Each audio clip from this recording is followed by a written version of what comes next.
Hello everybody, this is Mary with Mighty Health and I'm welcoming our Mighty family to my kitchen and all of our newest Mighty Health members.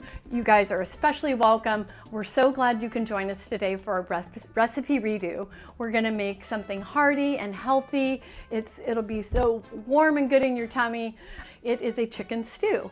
So I want to share the simple ingredients that we're going to use.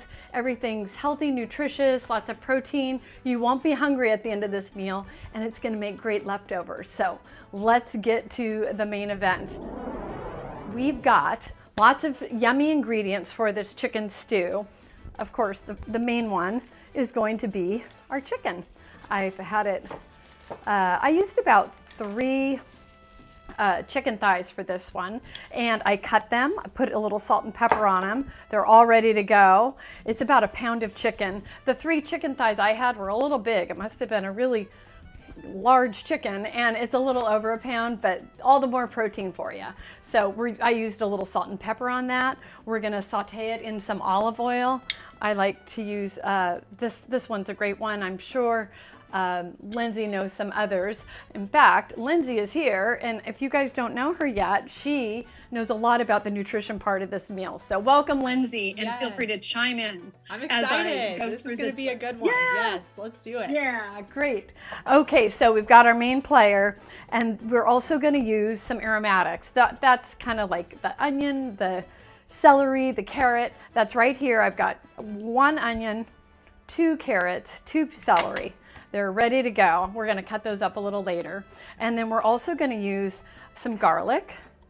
We're gonna use a little bit of white wine to pull all the brown bits off the bottom of our pot. I have just a bottle that I had opened, and dry January, folks. So I'm using it in my chicken stew. And then I've got my tomato paste. I'm gonna use that as well. And then the last thing to make this stew a little thick and creamy will be our potatoes. Now, a lot of stews will have flour, but Lindsay, you can attest to that. That's kind of the one ingredient we wanted to eliminate, right? Yeah, and it's one of those things where a lot of times in order to thicken stews, you don't need a whole lot of that flour, cornstarch, whatever you're using, but if we can find a healthier alternative, that's what we're here to do. So a veggie, like a starchy veggie puree, like potatoes, or even, using sweet potatoes, anything like that will also help thicken. So we'll talk a lot about thickeners here when we get to that point, but yeah, I think it's a great way to just throw in a little bit more fiber and not have to use something so processed like flour.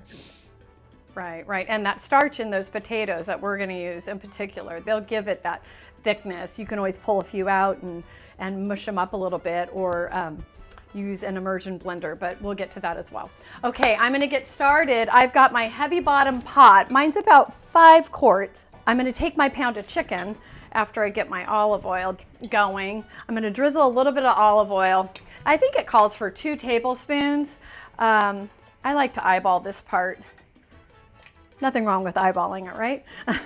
When you're baking, I get it. When a recipe like this, you can, you can really modify and throw in what you have, and the proportions don't matter quite nearly as much.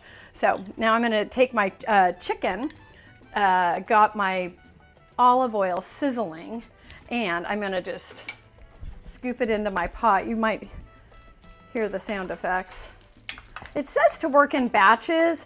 This pot has a wide enough bottom on it, so I really can just put it all in one batch and let it go to town. I'm using chicken thighs rather than chicken breast in this recipe. You really can't harm a chicken thigh on your cooktop. They can cook them nice and brown. They're not going to dry out. They have a little bit more fat, but it really adds great flavor to a recipe like that. So here we go. I got that sizzling, and now I'm going to turn back to my aromatics and get those ready. Let me show you how I do it. Maybe I'll actually add a little salt and pepper. I already salt and peppered my chicken earlier, but a little bit more doesn't hurt. I like to just put it in, let it stay for about 5 minutes. So while I'm doing that, I'm going to slide my ingredients out of the way and pull in my cutting board. Pulling the big guns. I've got my global knife here, my favorite, and we'll get our aromatics ready. We need to cut up an onion, some carrots, and some celery. So I'm going to start with this onion. No crying aloud. Okay, what I do, I cut the non-root side off right towards the end. Get that out of the way. And then I'm going to peel it. I got to get that skin off. And I have a trash can and a sink nearby, so I can just get rid of that part. There you go. And now that I have that nice flat bottom, it's really easy to cut straight through the root. And then I'll just work with 1/2 at a time, making some small slits in it. There we go. And then I'm just going to cut. You can cut them as big or as little as you want. No tears yet, everybody. I'll keep you posted. They do make glasses for that these days, I hear. You can literally buy onion glasses so that you don't. I've seen those Yes. goggles. I feel like I need to invest in some of those. Yeah, you know what? I don't know if it's person to person, but I'm not a big onion crier. I don't know if it's just, now watch me just go. I don't know if some people's eyes can tolerate it, or if it's the onions that I get here at my market. Who knows? Okay, gonna get rid of the bottom and the top of my celery. When I'm making a stew or something like this, I like to kind of get good, nice bite-sized pieces. These celery stalks are a little small, so you don't really need to cut them lengthwise, but when it's a normal size piece of celery, that's what I would do.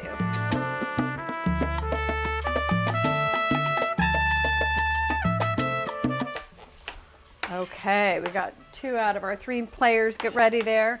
Last one is our carrots. I'm gonna get rid of the tops.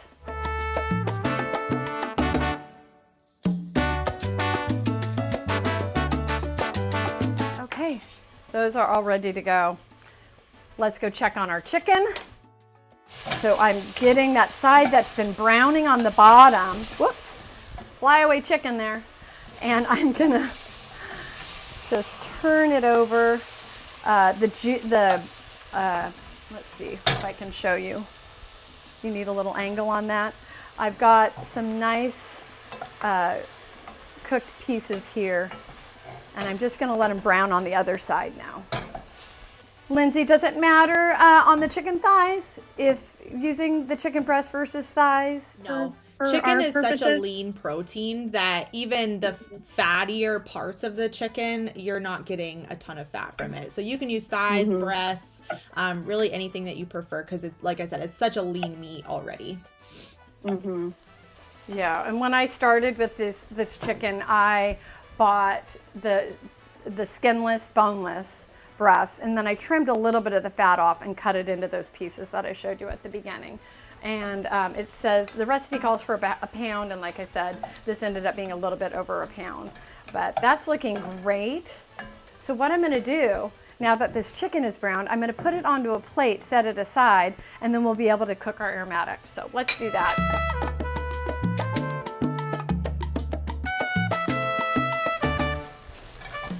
So here's my pot. This is what's left when I remove my chicken. You can see there's kind of just pieces stuck to the bottom, and that's okay. That's what's gonna give this chicken stew some great flavor. So let's get started by adding in those onions and the celery and the carrots. We're gonna put that in and cook it with this. Here we go. And I'm gonna scrape the onion in. So I've got all my aromatics in here. I might as well just leave my little gloves on so I can keep showing you guys what we're looking like. They're gonna go into the pot. And I had plenty of, I didn't add any more olive oil because I had nice juice from my chicken. And I just am stirring this around. I'm kind of rubbing the bottom of my pot with my wooden spoon,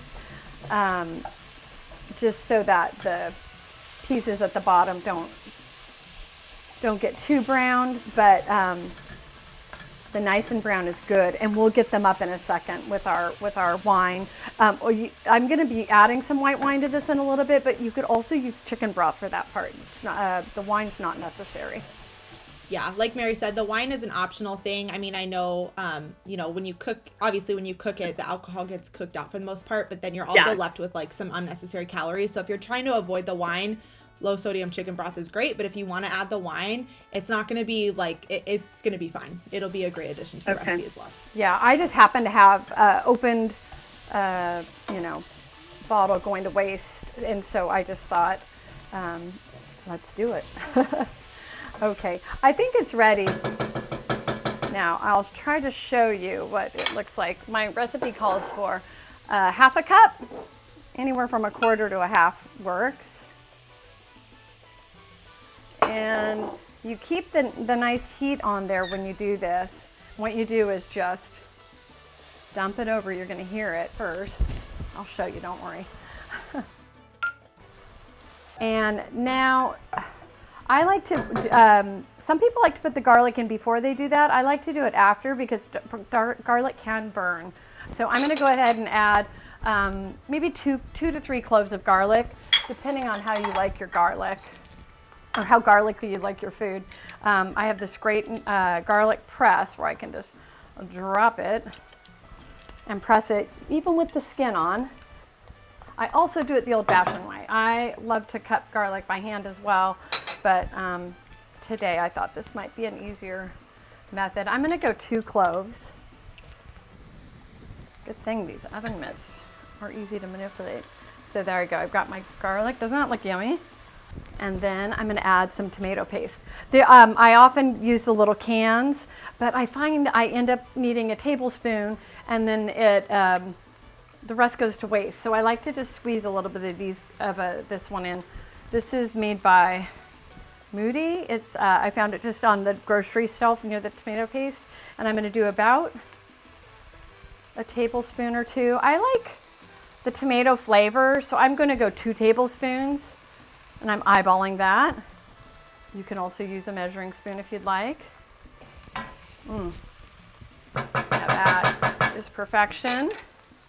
Okay, I think we're ready to add some chicken broth to this. We're going to add back our chicken, and then we're going to add our potatoes. I like to just put it all in. You can add back the chicken and let it simmer for a while, and then add your potatoes. The potatoes are going to be what makes it starchy. If you're serving it right away, when I've made this recipe, I found that just adding in my chicken, my broth, and my potatoes, and covering it. I'm going to do that right now, all at once. So I've got my chicken, and you can see all that chicken broth. That you want to include that. Good flavor right there. Adding that, adding in my potatoes. And then what you want to do is just cover this with your chicken broth. Now, the original recipe I had for this called for maybe 2 cups of chicken broth. You really want to cover your potatoes with liquid. That's how they're going to cook. And they're also going to absorb liquid. This is a 4-cup box. I've used about half of it. You could use half chicken broth, half water. Lindsay, you might have some comments on that. Yeah, I mean, chicken broth is great, especially obviously making sure it's low sodium. If you're looking this one's low sodium. Yeah, and that's great. If you're looking to make this as a vegetarian option, obviously you could replace the chicken with like tofu, and then using just a vegetable broth instead of a chicken broth would be my suggestion. But yeah, chicken broth is lentils. Great. Or lentils. Yep, exactly. It'd be great with lentils. Yeah. Okay. All right, so this is the point. Okay, with 2 cups of chicken broth in here, my potatoes aren't quite all the way covered, so I'm gonna go ahead and add some more chicken broth. Because what I'm gonna do is, I have this on about medium heat. When I was cooking everything, it was medium to, right about medium. Now I'm more medium low. And I'm going to take a lid for my pot, and that's what will get those potatoes to soften. The chicken will cook all the way through. I'll do that. Sometimes I'll crack the lid if it's bubbling too much to let some steam escape, and it's gonna just go for 15 minutes, maybe 20. I have a little sample for you that I could show you the finished product here. Here it is, all cooked up. Isn't that good? The potatoes really absorb the broth that we made over, and it's even better the next day, I've found. So I'm gonna just ladle. This one has lots of chicken, lots of potatoes, lots of great veggies, and here it is. How's it smell? Yummy. It smells so good. I want to grab a spoon and take a little taste. You know what this has that you want to add to your pot is some thyme.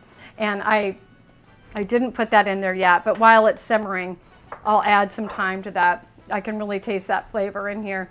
Also, right after the 20 minutes of simmering, you can chop in some parsley. About a quarter cup, half a cup, however much you like. Again, amounts don't matter. Wow, this is a yummy one. It's so filling. I had this for dinner. A great recipe to add to your repertoire. You can make a double it and serve your whole family. And it's just a great one to have for the winter. From my kitchen to yours, have a great rest of the day. And thank you for joining us here at Mighty Health Recipe Redo. Bye, Mighty family.